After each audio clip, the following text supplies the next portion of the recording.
같이 은혜를 나누고자 원합니다. 시편 22장 24절에 보면 그는 곤고한 자의 곤고를 멸시하거나 싫어하지 아니하시며 그의 얼굴을 그에게서 숨기지 아니하시고 그가 울부짖을 때에 들으셨도다라고 말씀합니다. 다른 번역 성경에 보면, 바른 성경에 보면 이 본문을 이렇게 번역해 놓았습니다. 이는 주께서 비천한 사람의 고통을 무시하지 않으시며 그를 싫어하지 않으시기 때문이다. 주께서는 자기 얼굴을 감추지 않으시고 주께 부르짖을 때에 들어주신다. 새번역 성경에서는 그는 고통받는 사람의 아픔을 가볍게 여기지 않으신다. 그들을 외면하지도 않으신다. 부르짖는 사람에게는 언제나 응답하여 주신다. 마지막으로 쉬운 성경은 같은 본문을 이렇게 번역해 놓았습니다. 그는 고통당하는 사람의 괴로움을 지나치거나 모른 채 하지 않으십니다. 그는 고통당하는 자를 외면하지 않으시고 그의 부르짖음에 귀 기울이시고 응답하여 주십니다.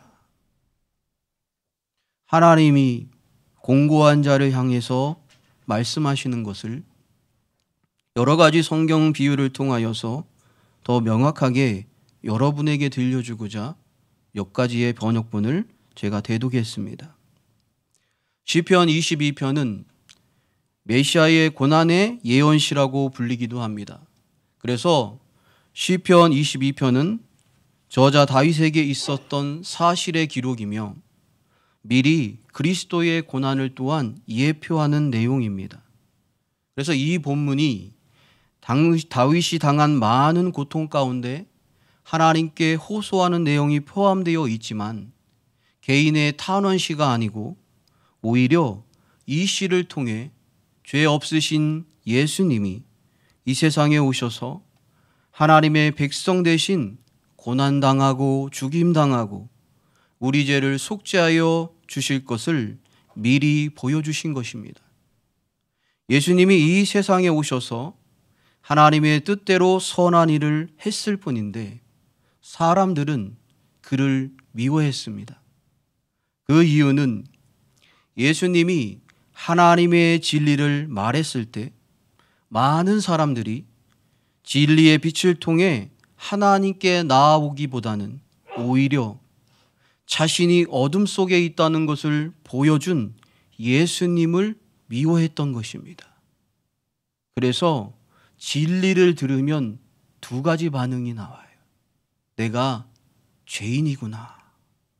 주님 아버지 앞에 자랑할 것 없는 자이니 주님만 붙들어야 되겠구나 하는 반응이 있는가 하면 주님을 미워합니다. 진리를 말하는 자를 이유 없이 미워하고 시기하고 박해합니다. 이것은 우리에게 하나님의 자녀들이 이 세상에서 자신의 죄와 도덕적 허물 때문에 고난이 아닌 도덕적 허물 때문에 받는 고난이 아닌 다른 이유로 고난을 받는 것을 보여주는 것입니다. 즉 하나님의 자녀들이 참으로 진리에 속한 사람으로 살아갈 때 세상에서 환영받지 못하고 핍박받고 조롱 가운데 고난에 처할 수 있다는 것을 보여주시는 것입니다. 우리는 세상에서 많은 어려움을 겪습니다. 크고 작은 많은 어려움 가운데 우리의 인생을 살아갑니다. 하나님의 백성도 공경에 처해요. 신자가 평안을 잃어버릴 때도 있고 역경 속에서 두려워할 때가 있고 마음의 고통 때문에 눈물을 흘리기도 합니다. 그때 우리는 눈을 들어 하나님을 볼 수 있다는 것이 희망이 됩니다. 은혜 가운데 있을 때 신자는 무슨 일을 만나든지 그것을 하나님과의 관계에서 해석을 합니다. 어떤 일을 결정할 때 그것을 하나님께서 기뻐하실지를 먼저 생각합니다. 또 좋은 일을 만나면 하나님을 찬양하고 나쁜 일을 만나면 거기서 하나님의 뜻을 배웁니다. 오늘 본문에서 다윗은 공고한 환경 가운데 있었습니다. 악한 사람들의 공격과 동정심을 느껴야 할 동료들의 조롱 속에서 그는 괴로운 상태였습니다. 그런 다윗이 더 괴로웠던 것은 공고한 환경에서 벗어나지 못한 데서 느끼는 괴로움이 아니라 자신의 기도가 응답되지 못한 것에 대한 괴로움이었습니다. 자, 2절을 보겠습니다. 22장 2절. 내 하나님이여, 내가 낮에도 부르짖고 밤에도 잠잠하지 아니하오나 응답하지 아니하시나이다.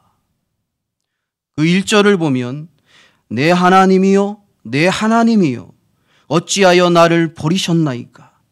어찌하여 나를 멀리하여 돕지 아니하시오며 내 신음소리를 듣지 아니하시나이까?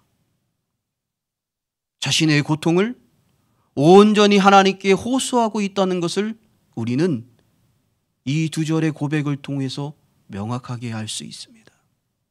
그러니 다윗이 하나님을 향해서 낮에도 밤에도 그를 향해서 하나님을 향해서 애타게 기도하는 이 부르짖음의 간구함이 얼마나 간절한지를 우리는 느낄 수 있는 것입니다. 이렇게 간절히 하는데 하나님이 다윗의 기도에 응답하지 않고 계셨다는 거예요. 그러나 다윗은 포기하지 않고 더 간절히 부르짖어 주님을 찾음으로 공고한 환경 가운데서 하나님의 선하심을 발견하게 되었고, 그래서 주님을 찬양하게 되었습니다. 이 시간 우리도 하나님의 선하심을 발견하며 은혜 받는 귀한 시간이 되기를 소망합니다. 여기에서 곤고하다는 것은요, 그 의미는 형편이나 처지가 딱딱하고 어렵고 고달픈 상태를 말합니다. 환경의 고난만 말하는 것이 아니라 마음에도 매우 고통스럽고 괴로운 상태를 말하고 있는 것이죠. 성경에서는 공고의 상태에 놓이게 된 이유를 크게 두 가지로 말합니다. 첫째는 하나님의 백성이 하나님의 말씀을 저버리고 뒤로 물러가 은혜에서 미끄러져 있는 영적 깊은 침체 때문이라고 말합니다. 이것은 신자의 내면 상태의 문제인 거예요. 두 번째로는 진리 가운데 살아가는 신자를 미워하는 악한 자들 때문에 공고한 상태에 놓이게 됩니다. 그런데 대부분 신자들에게서 이 두 가지가 함께 결합되어 나타나는 경우가 많습니다. 죄 가운데 있으면서 죄를 끊지 못하면 은혜에서 멀어집니다. 은혜에서 멀어지면 사고방식이 믿지 않는 자들과 별반 다르지 않게 됩니다. 자신이 만난 문제를 자신의 힘으로 해결하려고 하고 인간적인 방법으로 해결하려고 합니다. 그것이 잘 되지 않을 때 그 일을 겪게 한 사람이나 환경을 원망합니다. 그러면서 공고한 상태에 빠지게 됩니다.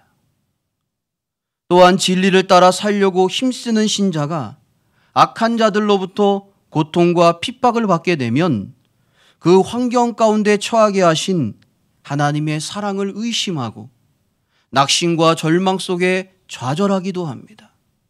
그러면서 영적 공고함에 빠지게 됩니다. 24절에서 공고한 자는 현재 대적자들로부터 극심한 핍박을 받고 있는 다윗 자신을 의미하지만 더 나아가 동일한 처지에 있는 사람들을 가리키고 있는 겁니다. 여기서 다윗은 하나님이 어떤 분이신지 깨닫게 된 것을 소개합니다. 그러면서 하나님을 찬양해야 할 이유를 밝힙니다.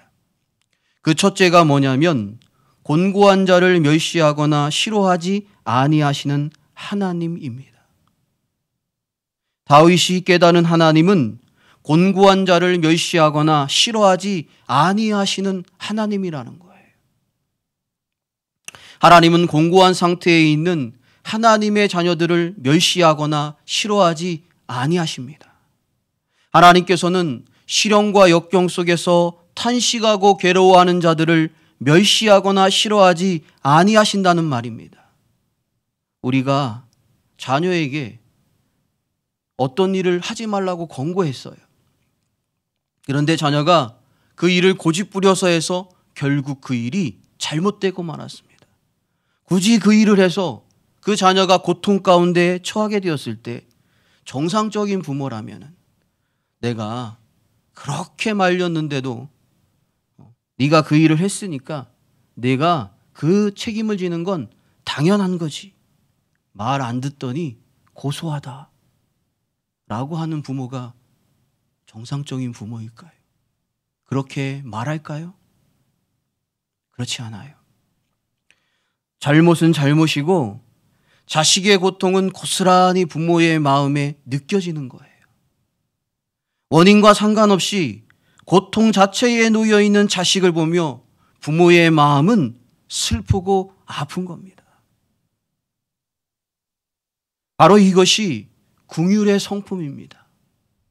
이 속성은 주님의 속성이에요. 하나님께서는 고통 가운데 위기 가운데 있는 하나님의 자녀를 불쌍히 여기십니다. 자신의 죄 때문에 불순종 때문에 믿음이 견고하지 못해서 미끄러져서 곤고한 상태에 있을지라도 주님은 그 자녀를 긍휼히 여기십니다. 또한 하나님 아버지 앞에 정직한 삶을 살아갔으나 간교한 악한 자들 때문에 곤고에 처해 있을 때 주님은 그 자녀를 긍휼히 여기십니다. 이것이 하나님의 사랑입니다. 하나님의 사랑은 부모의 사랑보다 커요. 하나님의 사랑은 부모의 사랑과 비교할 수가 없습니다. 우리는 누구입니까? 불쌍히 여기시는 하나님의 돌봄이 없이는 우리는 살아갈 수 없는 사람들입니다. 매일 베풀어 주시는 하나님의 은혜 없이는 살아갈 수 없는 사람들입니다. 오늘 우리가 이렇게 살아있는 것도 하나님께서 우리를 불쌍히 여겨 돌봐주시기 때문이에요. 그런데 우리의 마음은 얼마나 자주 높아집니까? 그러기에 하나님께서 때때로 시련과 고난을 사용해서 우리의 마음을 낮추십니다. 때때로 멸시를 받게 하시고 때로는 믿었던 사람들에게 배신을 당하게도 하십니다. 그때 비로소 하나님만 바라볼 마음이 생기기 때문입니다. 인생의 모든 날이 하나님을 의지해야 하는 날입니다. 그러나 우리의 마음은 쉽게 하나님을 떠납니다. 눈에 보이지 않는 하나님 대신 보이는 세상을 의지합니다.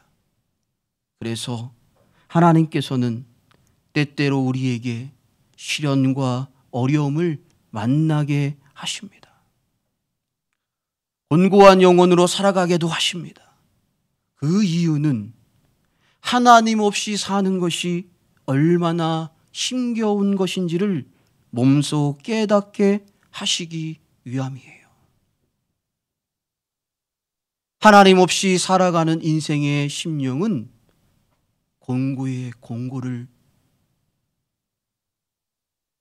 느끼면서 살아가는 답답한 심령의 인생입니다. 오늘 이곳에 모인 여러분의 심령은 어떠십니까? 여러분의 심령 깊은 곳에 느껴지는 공고함이 없으십니까? 영상으로 예배를 보시는 여러분은 어떠십니까? 여러분의 심령 깊은 곳에 공고함을 느껴지지 않으십니까? 하나님은 그 곤고함을 우리에게 왜 주고 계시는 것일까요? 우리를 사랑하지 않기 때문에 우리의 죄에서 형벌을 하시려고 우리는 쉽게 이렇게 생각하기 쉬우나 하나님은 그게 아니에요. 우리는 내가 인식하든 인식하지 않든 하루하루의 삶이 다 하나님의 은혜 가운데 보호되고 인도되고 그 은혜로서 살아가는 삶인 거예요. 시련과 고통 가운데 있는 곤고한 자를 하나님은 멸시하거나 싫어하지 않고 긍휼히 여기시는 주님의 마음을 알기를 진심으로 원합니다. 두 번째로는 곤고한 자에게 하나님의 얼굴을 숨기지 아니하시는 하나님입니다. 하나님은 하나님 자신을 찾는 백성들에게 은총을 베풀고 넘치는 은혜와 사랑의 표시로 하나님의 얼굴을 나타내십니다. 성경에서 얼굴은 인격과 인격의 만남을 의미하는 데 종종 사용합니다. 따라서 하나님이 그 얼굴을 숨기지 않았다는 것은 결국 하나님께서 다윗을 인격적으로 만나 주셨다는 것을 의미하는 것입니다. 그리고 여기에서 숨기다라는 의미로 번역된 히스티르의 원어는 사타르라는 단어입니다. 이 사타르라는 단어는 의미는 덮다, 감추다, 비밀로 하다라는 의미를 가지고 있습니다. 여기에서 우리는 알 수 있습니다. 하나님은 공고한 상태에 있는 하나님의 자녀들에게 하나님의 얼굴을 감추지 아니하신다는 것을. 하나님은 하나님을 찾는 자에게 인격적 교제를 거절하시는 분이 아니십니다. 문제는 우리에게 있는 거죠. 우리가 매일매일 하나님을 찾아야 되는 우리의 위치임에도 불구하고 우리가 매일매일 마음이 높아져서 눈에 보이지 않는 하나님보다 눈에 보이는 이 세상 것들에 우리의 마음이 더 빼앗겨서 우리의 곤고한 심령을 그대로 느껴가며 우리는 하루하루의 시간의 세월을 보내고 있다는 것입니다. 환경적 어려움이든 영적 침체든 그런 영적 침체로 인한 곤고함이든 하나님의 자녀들이 고통 가운데 있을 때 하나님은 우리가 하나님을 바라보고 의지하며 나아가기를 원하십니다. 하나님이 침묵하는 것 같은 막막함 속에서도 하나님은 하나님을 더 찾기를 원하십니다. 포기하지 않고 그곳에서도 하나님을 찾기를 주님은 원하십니다. 우리는 하나님 앞에 우리의 열심이나 간절함으로 나아가는 것이 아니고 그리스도 보혈의 피를 힘입어서 하나님의 은혜의 보좌 앞에 나아가는 것입니다. 우리 히브리서 4장 14절 16절을 보도록 하겠습니다.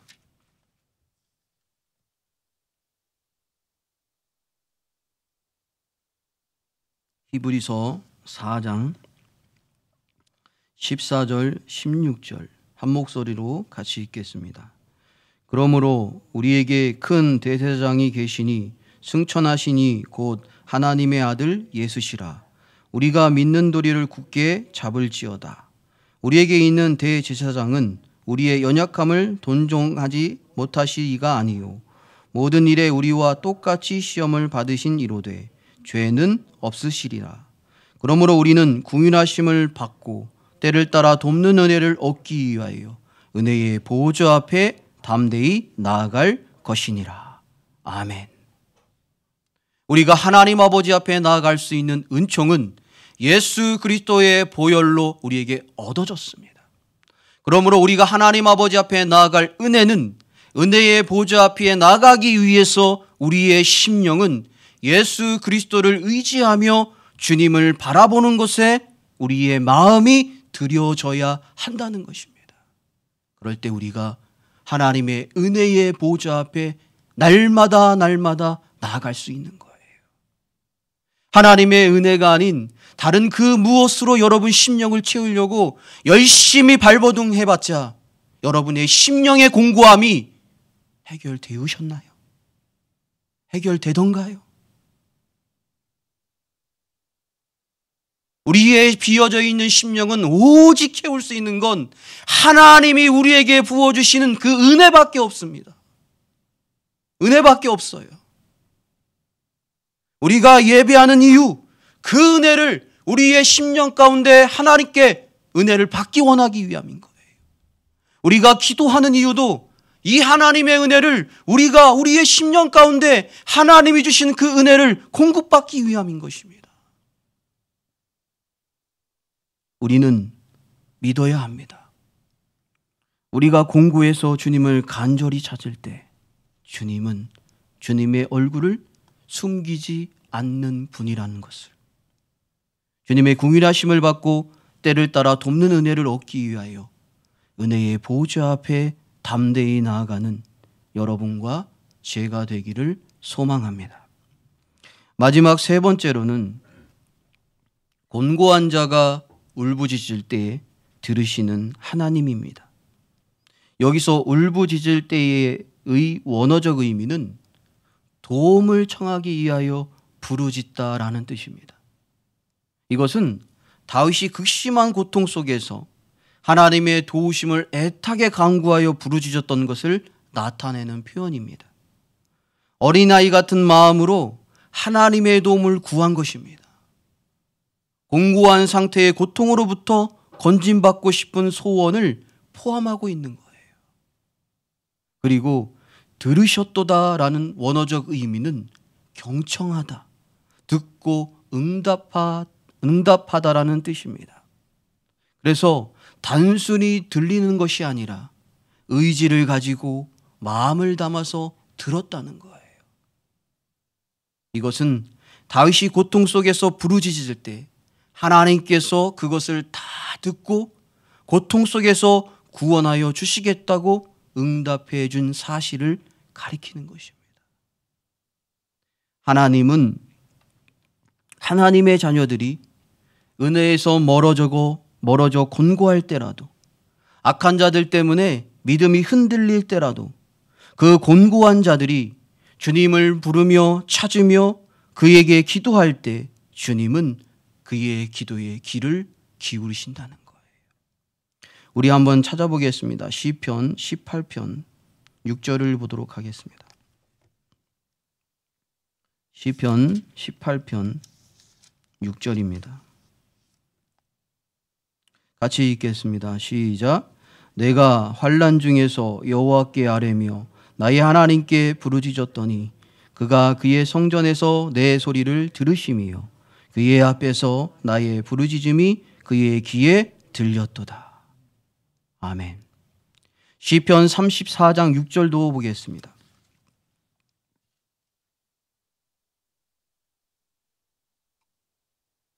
시편 34장 6절 같이 한 목소리로 읽습니다. 시작. 이 곤고한 자가 부르짖음에 여호와께서 들으시고 그의 모든 환난에서 구원하셨도다. 아멘. 다윗이 이렇게 고백했습니다. 하나님은 곤고한 자의 부르짖음을 결코 외면하시는 분이 아니라는 거예요. 하나님께서 다윗의 부르짖음을 다 들으시고 그의 모든 환난에서 구원하셨도다.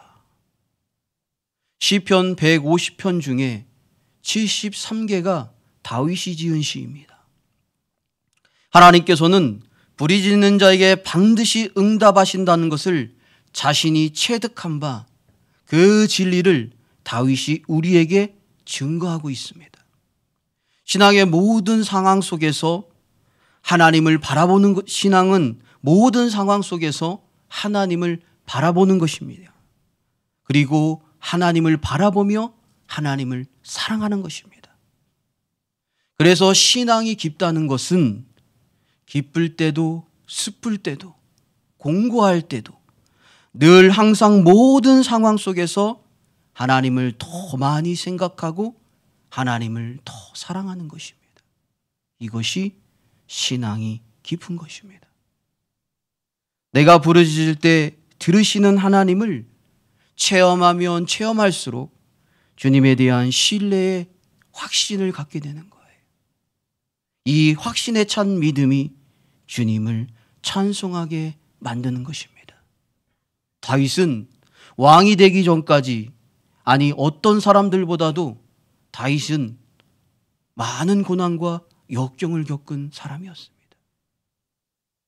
그런 그가 많은 환난과 역경 가운데 하나님을 찬송할 수 있었던 것은 오직 그의 곤고함을 위로해 주시고 치료해 주시고 해결해 주시고 찾아와 주시는 그 하나님을 만났기 때문입니다. 말씀을 마치겠습니다. 우리의 삶이, 환경이 우리를 곤고하게 하는 것이 아닙니다. 그리스도의 고난과 고통 가운데서 우리를 도우시는 하나님을 믿음으로 의지하지 못하는 것이 우리의 심령을 곤곡해 하는 것입니다. 고난 가운데 있을 때 주님을 바라보십시오. 시련 가운데 있을지라도, 곤고한 상태에 있을지라도 주님은 우리가 믿음으로 살기를 원하십니다.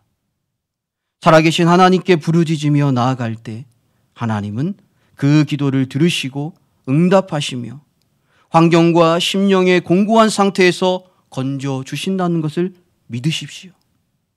하나님을 더욱더 의지하면서 믿음으로 전진해 나가기를 간절히 소망합니다. 오늘 이 시간 우리 잠시 통성으로 기도하겠습니다. 하나님, 나의 심령이 공고합니다. 내가 주님을 붙드는 자가 되게 하여 주시고 주님을 찾는 자가 되게 하여 주시옵소서. 그럴 때 주님, 나의 심령 가운데 찾아와 이 해결되지 않는 공고함을 주님이 해결하여 주시고 위로하여 주시옵소서. 그 하나님 나 만나게 하여 주시옵소서. 우리 잠시 통성으로 기도하겠습니다.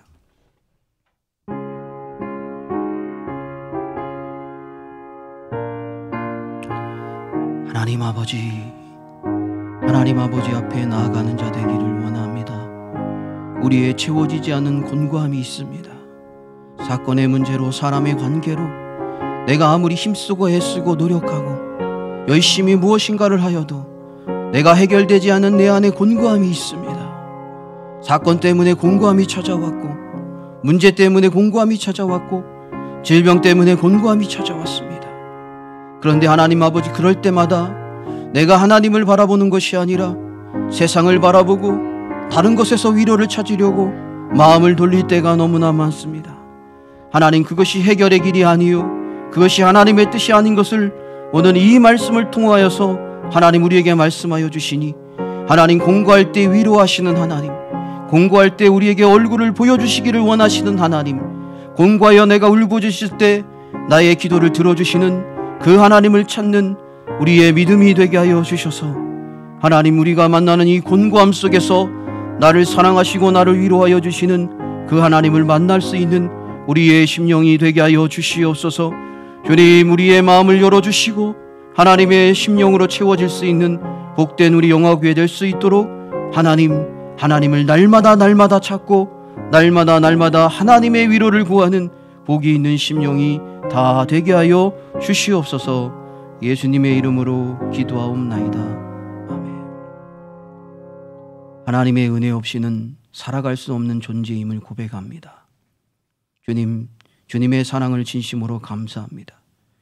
우리의 마음 가운데 머물러 있는 공고함 하나님 아시고 우리 자신이 압니다. 주님, 이 시간 고백하오니 이제는 하나님만 찾음으로, 하나님께 부르짖음으로, 주님을 구함으로 주님의 위로를 얻어 이 모든 공고함 속에서 자유하며 나를 사랑하시고 나를 부르시는 그 하나님의 위로를 통하여 힘을 얻으며 살아가는 우리의 심령이 되도록 은혜를 부어 주시옵소서. 예수님의 이름으로 기도하옵나이다. 아멘. 찬송가 382장 찬송하시겠습니다.